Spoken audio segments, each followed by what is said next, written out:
നിനക്ക് ധൈര്യം ഉണ്ടെങ്കിൽ എന്റെ കൂടെ വാ. എന്നിട്ട് നമുക്ക് ഒരുമിച്ച് എവിടേക്കെങ്കിലും പോവാം. മാമന്റെ സമ്മതം ഇല്ലാതെയോ? പോവാൻ പറ. ഇത്രയും നാളും കൂടെ നിന്നിട്ട് ഇപ്പൊ കൈ ഒഴിയുന്ന ആളെ നമുക്കെന്തിനാ? ഞാൻ വരാം. നീ വിളിക്കുന്ന എവിടെ വേണമെങ്കിലും ഞാൻ വരാം. പക്ഷെ എനിക്കറിയണം മാമൻ എന്തിനാ ഈ ഒളിച്ചുകളി നടത്തുന്നേന്ന്. എന്താ മാമന്റെ മാറ്റത്തിന് കാരണമെന്ന്. ആ മഹാനോടെ അതിനെക്കുറിച്ച് ഞാൻ ചോദിച്ചു. എല്ലാത്തിനും ഓരോരോ കാരണങ്ങൾ ഉണ്ടാവുമെന്ന്. എല്ലാരോടും തുറന്നു പറയാൻ പറ്റില്ല പോലും. ഒഴിവാക്കാൻ കണ്ടെത്തുന്ന ഓരോരോ ഉപായങ്ങൾ. മാമൻ അങ്ങനെ പറഞ്ഞോ? അങ്ങനെ പറഞ്ഞുള്ളൂ. എന്തായാലും മാമന്റെ മനസ്സിൽ എന്താണെന്നറിയാതെ എനിക്കൊരു സമാധാനം കിട്ടില്ല. ചെന്ന് ചോദിക്കേ. അതിനുള്ള അധികാരം നിനക്കുണ്ടല്ലോ. ഇത്രയും കാലം എല്ലാ സപ്പോർട്ടും തന്നിട്ട് ഇപ്പൊ കാല് മാറാനുള്ള കാരണം എന്താണെന്ന് അറിയണമെന്ന് പറ. മാമൻ വീട്ടിലുണ്ടോ? അസിസ്റ്റന്റ് കമ്മീഷണർ ഇപ്പൊ ഓഫീസിൽ എത്തിയിട്ടുണ്ടാവും. നമ്മളാണല്ലോ അയാൾക്ക് മുമ്പിലെ കുറ്റവാളികൾ. സ്നേഹിച്ചു പോയി എന്ന കുറ്റം ചെയ്തവരാ.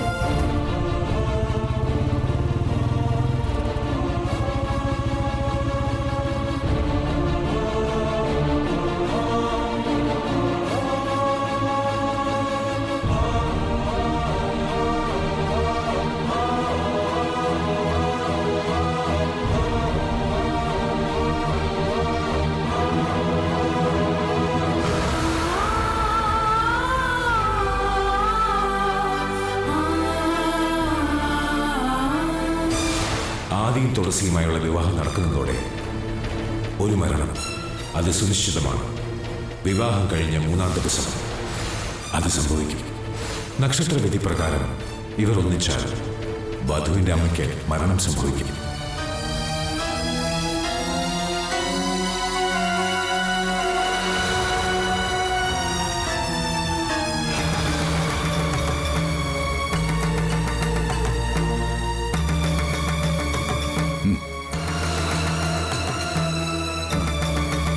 എന്താവശ്യം?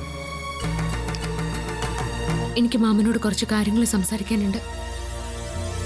മാമനും മരുമകളൊക്കെ വീട്ടില്. ഇത് കമ്മീഷൻ ഓഫീസാണ്. അത് പെറ്റീഷൻ വല്ലതാണെങ്കിൽ അവിടെ ആരെങ്കിലും ഏൽപ്പിച്ചാൽ മതി. എന്താ മാമ ഇങ്ങനെയൊക്കെ? മാമൻ എങ്ങനെ എന്നോട് ഇങ്ങനെയൊക്കെ സംസാരിക്കാൻ കഴിയുന്നേ? അതെ, കൊഞ്ചാനും ശൃംഗരിക്കാനുള്ള സ്ഥലമല്ല ഇത്. എനിക്ക് പറയാനുള്ളത് മാമൻ കേട്ടേ പറ്റൂ. ഞാനിതിൽ തിരക്കില്ല. എന്ത് തിരക്കായാലും എനിക്കറിയണം ഞാൻ മാമനോട് എന്ത് തെറ്റാ ചെയ്തതെന്ന്. എനിക്കിവിടെ ഒരുപാട് ജോലിയുണ്ട്. ഞാൻ ചോദിച്ചതിനുള്ള മറുപടി തരാതെ ഞാൻ ഇവിടുന്ന് പോവില്ല. കുടുംബകാര്യങ്ങൾ സംസാരിക്കാനുള്ള സ്ഥലമല്ല ഇതെന്ന് ഞാൻ പറഞ്ഞില്ലേ? ഇവിടെ വെച്ചല്ലാതെ മാമൻ എനിക്ക് നേരവണ്ണം കിട്ടില്ലല്ലോ. എന്തിനാ മാമ എന്നോട് ഇത്ര ശത്രുത? എന്തിനാ എന്നെ കാണുമ്പോഴേക്കും മുഖം കറുപ്പിക്കുന്നേ? ഇങ്ങനെയൊന്നും ആയിരുന്നില്ലല്ലോ എന്റെ മാമൻ. ആദ്യം ഞാനും വിവാഹം കഴിക്കണമെന്ന് ഞങ്ങളെക്കാളും ആഗ്രഹിച്ചിരുന്നത് മാമനല്ലേ? എന്നിട്ടെന്താ ഇപ്പൊ ഉഴുത്ത പട്ടിയെ കാണുന്ന പോലെ എന്നെ കാണുന്നേ? ഓഫീസ് സംബന്ധമായ വിഷയങ്ങളല്ലാതെ ഞാൻ ഒന്നും ഇവിടെ സംസാരിക്കാറില്ല. അതുകൊണ്ട് നിങ്ങൾക്ക് പറയാനുള്ളത് ഓഫീസുമായി ബന്ധപ്പെട്ടതാണെങ്കിൽ പറയാം, അല്ലെങ്കിൽ പുറത്തു പോണം. നിങ്ങളോ? മാമൻ എന്നെ എന്താ വിളിച്ചത്? നിങ്ങളെന്നോ? മാമന് ഞാൻ അത്രയ്ക്ക് അന്യായി പോയോ? ഈ കണ്ണുനീരിൽ അരിഞ്ഞു പോകുന്നവനല്ല ഞാൻ. അതുകൊണ്ട് ഇത്തരം കള്ളക്കണ്ണീരൊക്കെ ഈ കോമ്പൗണ്ടിന് പുറത്തിറക്കിയാൽ മതി. എന്നെ മാമൻ എന്ത് വേണമെങ്കിലും പറഞ്ഞോളൂ. പക്ഷെ ഞാൻ ഒഴുക്കുന്നത് കള്ളക്കണ്ണീരാണെന്ന് മാത്രം പറയരുത്. എന്റെ അമ്മ ഒരു പാവമല്ലേ? ആ അമ്മ മാമനോട് എന്ത് തെറ്റ് ചെയ്തു? ഏട്ടനെന്ന് വെച്ച ജീവനായിരുന്നില്ലേ അമ്മയ്ക്ക്? ആ അനിയത്തെ ഒരു ഒരു നോക്കം കൊണ്ട് പോലും വേദനിപ്പിക്കാത്ത മാമൻ ഇപ്പൊ എന്താ അമ്മയോട് ഇങ്ങനെ പെരുമാറുന്നത്? ഇറങ്ങി പോവാൻ ഞാൻ പറഞ്ഞു കഴിഞ്ഞു. പറഞ്ഞില്ലേ, എനിക്കുള്ള മറുപടി തരാതെ ഞാൻ പോവില്ല.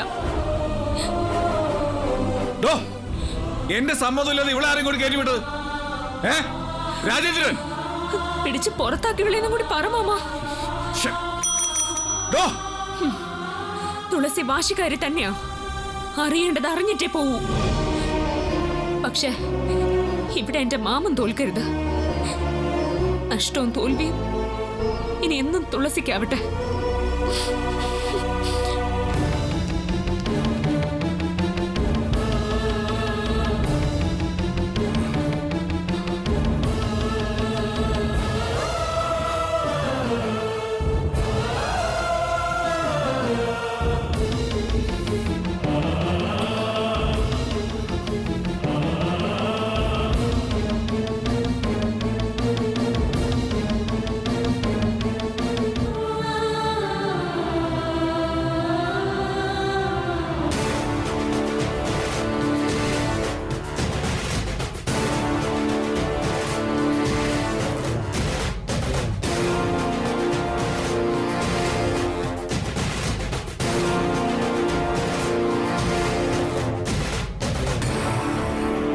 ഇത് കുടിക്കുക ചേച്ചി.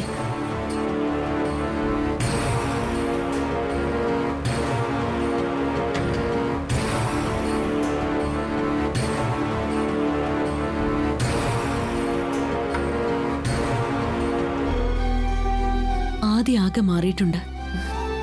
ഇപ്പോഴത്തെ ഈ ദേഷ്യമൊക്കെ കല്യാണം കഴിയുന്നതോടെ തീരും ചേച്ചി. അവൻ എന്തൊക്കെയാ പ്രസാദേടനോട് പറഞ്ഞത്? സ്നേഹത്തോടെ അല്ലാതെ അച്ഛനോട് സംസാരിച്ചിട്ടില്ലാത്ത ആദി പ്രസാദേടനെ വെല്ലുവിളിച്ചിട്ടാ പോയിരിക്കുന്ന. അതൊക്കെ എല്ലാ കുടിയന്മാരുടെയും സ്വഭാവം. കുടിയന്മാരോ? പിന്നല്ലാതെ ഇങ്ങനെ കഴിച്ചു കഴിച്ചാ ഓരോരുത്തരും കുടിയന്മാരാവുന്നെ. ആരെങ്കിലും കുറ്റപ്പെടുത്തിയാലോ ഉപദേശിക്കാൻ ചെന്നാലോ അവര് വലിയ പുണ്യാളന്മാരാവും. അവനവനെ ന്യായീകരിക്കാൻ വേണ്ടി ആരുടെ നേരെയും തട്ടിക്കയറുകയും ചെയ്യും. അച്ഛനാണോ അമ്മാവനാണോ എന്നൊന്നും അവര് നോക്കില്ല. ഞാൻ ഇതൊക്കെ എത്ര കണ്ടതാ ചേച്ചി. ഒടുവിൽ എല്ലാത്തിനും കാരണക്കാരി ഞാനായി തീരുവോ എന്ന ടെൻഷനുണ്ട് എനിക്ക്. ചേച്ചി അതിന് ആദിയുടെ തെറ്റൊന്നും ചെയ്തിട്ടില്ലല്ലോ, പിന്നെന്തിനാ ടെൻഷൻ അടിക്കുന്നത്? അച്ഛനെയും മകനെയും തമ്മിൽ അകറ്റണമെന്നുള്ള ലക്ഷ്യമൊന്നും എനിക്കില്ലായിരുന്നു. ആദി തുളസി വിവാഹം കഴിക്കരുത്, അത്രയും ഞാൻ ആഗ്രഹിച്ചിട്ടുള്ളൂ. ഇതിപ്പോ വെളുക്കാൻ തേച്ചത് പാണ്ടായിന്ന് പറഞ്ഞ പോലെ ആയല്ലോ കാര്യങ്ങള്. ഇങ്ങനെ പോയാ ആദി പ്രസാദേട്ടന്റെ വാക്കുകൾ ധിക്കരിക്കും. അവൻ തുളസി വിവാഹം കഴിക്കുകയും ചെയ്യും. അവൻ ഇത്രയും ധൈര്യം ഉണ്ടാവുമെന്ന് ഞാൻ വിചാരിച്ചില്ല. ധൈര്യം അവള് കൊടുക്കുന്നതായിരിക്കും. എന്തിനും ഒരുമ്പെട്ട് നിൽപ്പുണ്ടല്ലോ ഒരു തുളസി. അവളുടെ ട്രെയിനിങ് ആവും ഇതൊക്കെ. ആയിരിക്കും. പ്രസാദേട്ടനോട് മറുത്തൊരക്ഷരം പറയാത്തവൻ ഇങ്ങനെ ആയതിനു പിന്നിൽ അവള് തന്നെയാ. ആദിമോനെ കൊണ്ടുപോയി കുടിപ്പിച്ചതും പോരാ, അവന്റെ ഉള്ളിൽ അച്ഛനെയും അമ്മയും പറ്റി വിഷം കുത്തിവെക്കുന്നുണ്ടാവും അവള്. പ്രസാദേട്ടൻ മൈൻഡ് ചെയ്യാത്തന്റെ ദേഷ്യമായിരിക്കും അവൾക്ക്. അവളത് തീർക്കുന്നതേ ആദിയോട് ഇങ്ങനെയുള്ള കുനിഷ്ടുകൾ പറഞ്ഞു കൊടുത്തിട്ടായിരിക്കും. എന്തായാലും ദുർഗേച്ചി സൂക്ഷിച്ചു. പ്രസാദ് സാറിനോട് കയർത്ത് പറഞ്ഞ ആദി നാളെ ദുർഗേച്ചിയെ തല്ലില്ലെന്ന് ആര് കണ്ടു? അതിന് ന്യായീകരണങ്ങൾ ഉണ്ടാവും. അമ്മയെ തല്ലിയാലും രണ്ടഭിപ്രായം ഉണ്ടാവുമെന്നാണല്ലോ.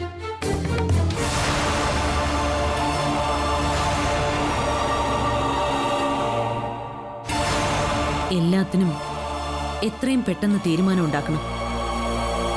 തുളസിയുമായുള്ള ആദിയുടെ സകല ബന്ധങ്ങളും അവസാനിപ്പിക്കണം. അവസാനിപ്പിക്കും ഞാൻ.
എന്താ മോളെ, നിനക്ക് എന്താ പറ്റിയത്? നീ എന്തിനാ കരയുന്നേ? ദേ, ആരെങ്കിലും നിന്നെ വഴക്ക് പറഞ്ഞോ?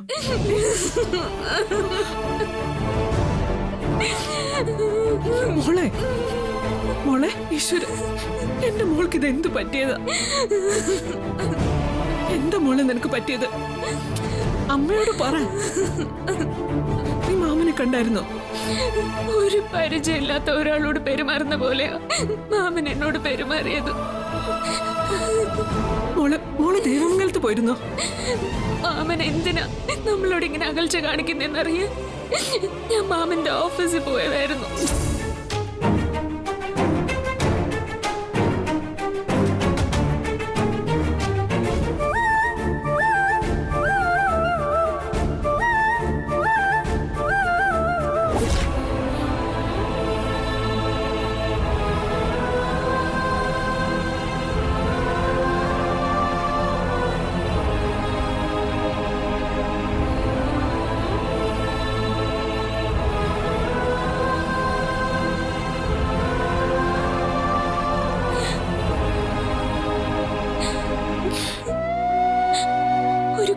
കുറ്റവാളിയോട് പെരുമാറുന്നതിനേക്കാളും മോശമായിട്ടാ മാമൻ എന്നോട് പെരുമാറിയത്.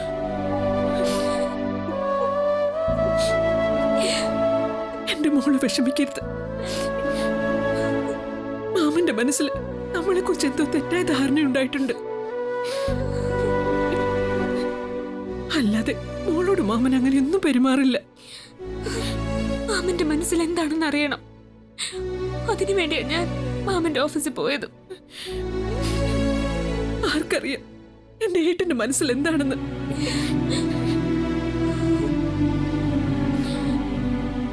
ആ ദുർഗാമ്മ ഓതിക്കൊടുത്ത എന്തെങ്കിലും കുബുദ്ധിയായിരിക്കും. എന്തായാലും സത്യം എനിക്കറിയണം. എത്ര ആട്ടി ഓടിക്കാൻ നോക്കിയാലും മാമനോട് അത് ചോദിച്ചറിയാതെ ഞാൻ പിന്തിരിയില്ല.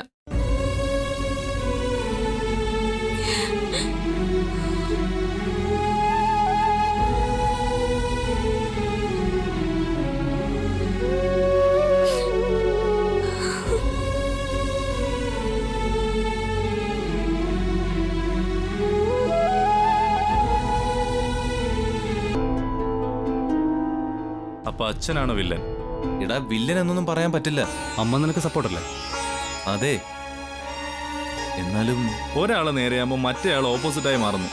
നിന്റെ ജാതകത്തിൽ കാര്യമായിട്ടെന്തോ കുഴപ്പമുണ്ട്. നീ ഒന്നും മിണ്ടായിരടാ. ഇത് ജാതക പ്രശ്നം മണ്ണാങ്കട്ടയൊന്നും അല്ല, മറ്റെന്തോ ആണ്. ആ മറ്റെന്തോ എന്താണെന്നാണ് മനസ്സിലാവാത്തത്. ഞങ്ങൾ നിന്റെ അച്ഛനുമായിട്ടൊന്ന് സംസാരിച്ചാലോ? എടാ, അതുകൊണ്ടൊന്നും കാര്യമില്ല. അച്ഛന്റെ ഉള്ളിലേ കാര്യമായിട്ട് എന്തോ തെറ്റിദ്ധാരണ കടന്നു കൂടിയിട്ടുണ്ട്. ആദ്യം അതെന്താണെന്ന് കണ്ടുപിടിക്കണം. അല്ലാതെ മറ്റു കാര്യങ്ങൾ ഡിസ്കസ് ചെയ്തിട്ട് ഒരു കാര്യമില്ല. നീ എന്തായാലും അച്ഛനോട് വഴക്കിട്ടത് ശരിയായില്ല. എന്റെ അവസ്ഥ അച്ഛൻ ഓർക്കണ്ടേ? എത്രയും പെട്ടെന്ന് കാര്യങ്ങൾക്കൊരു തീരുമാനം ഉണ്ടാക്കണം. ഇതിങ്ങനെ വെച്ച് നീട്ടിക്കൊണ്ട് പോയാലേ തുളസി നിനക്ക് നഷ്ടവും. പറഞ്ഞില്ല എന്ന് വേണ്ട.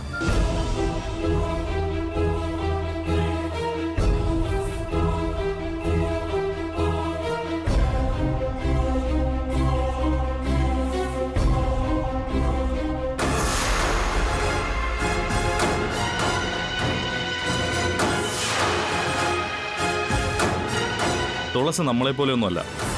അവൾ കുറെ കൂടെ ഫോർവേഡാണ്. വേണ്ടാന്ന് തോന്നിയ അവൾ നിന്റെ അച്ഛനെ മാത്രമല്ല നിന്നെ ഉപേക്ഷിക്കും.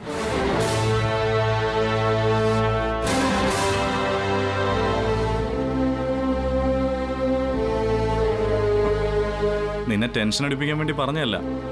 നീ ഒരു കാര്യം ചെയ്യും, ഏതെങ്കിലും ക്ഷേത്രത്തിൽ കൊണ്ടുപോയി അവളെ കൊണ്ട് സത്യം ചെയ്യിക്കും. എന്ത് സത്യം? ഒരിക്കലും നിന്നെ വിട്ടുപോയില്ല എന്ന്. അവളെന്നെ വിട്ടു പോകുന്നില്ല, അതെനിക്ക് ഉറപ്പാ. എടാ, നിന്റെ അച്ഛൻ നിന്റെ ആഗ്രഹങ്ങൾക്ക് എതിര് നിൽക്കില്ല എന്ന് നിനക്ക് ഉറപ്പായിരുന്നല്ലോ. എന്നിട്ടിപ്പോ എന്തായി?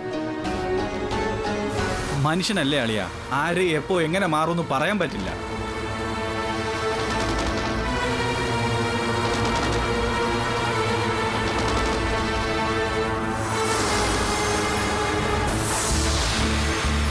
ഞങ്ങൾ പറയാനുള്ളത് പറഞ്ഞു. എന്തു വേണമെന്ന് നീ ആലോചിക്കും.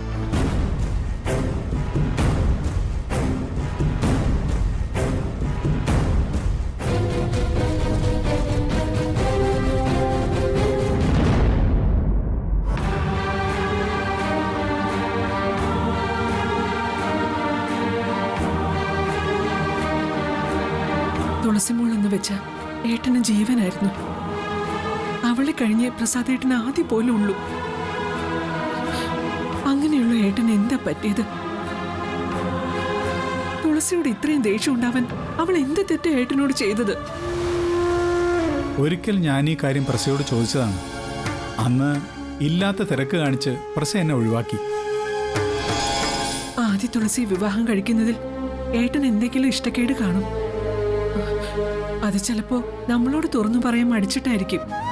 അങ്ങനെ എന്തെങ്കിലും ഉണ്ടെങ്കിൽ തുറന്നു പറയുന്നതിനെന്താ? അതുമല്ല, ആദ്യ തുളസിയെ വിവാഹം കഴിക്കുന്ന കാര്യം പ്രസ തന്നെയാണ് ആദ്യം എന്നോട് പറഞ്ഞത്. അവർ തമ്മിൽ വിവാഹം നടക്കുമെന്ന് ജ്യോത്സ്യൻ പറഞ്ഞതു മുതൽ പ്രസ വളരെ സന്തോഷത്തിലായിരുന്നു. പക്ഷേ തുളസിയുടെയും ആദിയുടെയും ജാതകപ്പൊരുത്തം നോക്കിയത് മുതൽ പ്രസയിൽ കാര്യമായ മാറ്റം വന്നിട്ടുണ്ട്. ജയേട്ടനറിയോ, ഓഫീസിൽ നിന്ന് തുളസിമോളെ ആട്ടി ഓടിക്കായിരുന്നു പ്രസാദേട്ടൻ. അവള് അവിടേക്ക് പോകേണ്ടിയിരുന്നില്ല. പ്രസാദേട്ടന്റെ ചോരയല്ലേ? സത്യം അറിയാതെ അവൾ അടങ്ങിയിരിക്കില്ല ജയേട്ട. എന്തായാലും ഞാൻ ഒന്നുകൂടെ പ്രസയെ കണ്ട് സംസാരിച്ചു നോക്കട്ടെ. അത് എന്താ? അത് വേണം ജയേട്ട. വേണം. എനിക്കെന്തോ പേടിയാവുന്നു. എന്തിന്? പ്രസാദേട്ടൻ ജയേട്ടനോട് മോശമായി എന്തെങ്കിലും പറയോ പെരുമാറിയോ ചെയ്ത? പ്രസ എന്ത് പറഞ്ഞാലും ചെയ്താലും അത് സഹിക്കാനുള്ള ക്ഷമയൊക്കെ എനിക്കുണ്ട്. പ്രസയെ ഞാൻ എത്ര കാലമായിട്ട് കാണുന്നതാ. എന്നാലും ഇപ്പൊ തന്നെ പോവാണോ? ഇതൊന്നും വച്ച് താമസിപ്പിക്കാൻ പാടില്ല. രണ്ടിലൊന്ന് അറിഞ്ഞല്ലേ പറ്റൂ.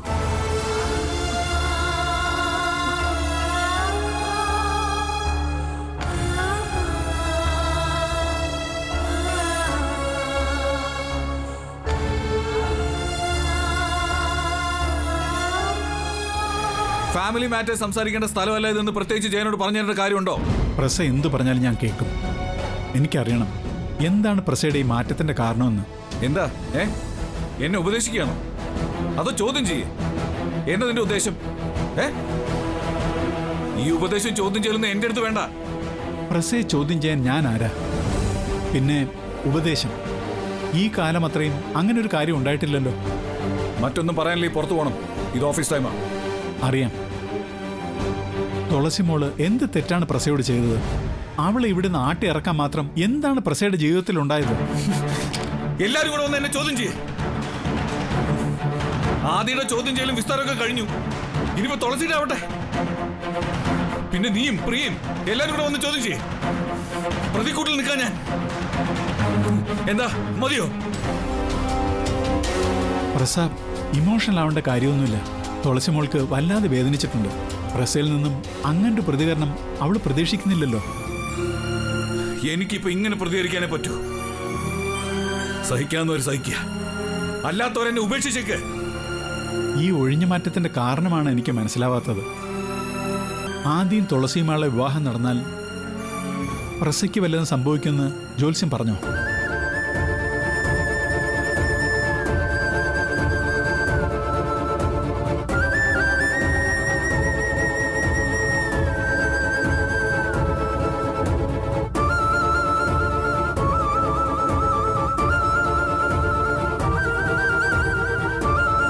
അദ്ദേഹം പറഞ്ഞ എന്തെങ്കിലും കാരണത്തിന്റെ പേരിലാണോ പ്രസ ഈ ഒളിച്ചുകളി നടത്തുന്നത്? ഇത് ACP ഓഫീസാ, അല്ലാതെ ജോത്സ്യരുടെ ആശ്രമമല്ല. ഇനി ഇവിടെ നിന്ന് കവടി നിർത്താൻ തുടങ്ങിയല്ലേ എന്റെ ഡ്യൂട്ടി തടസ്സോ. അതുകൊണ്ട് പോ. Prasad, you get lost. Sorry sir.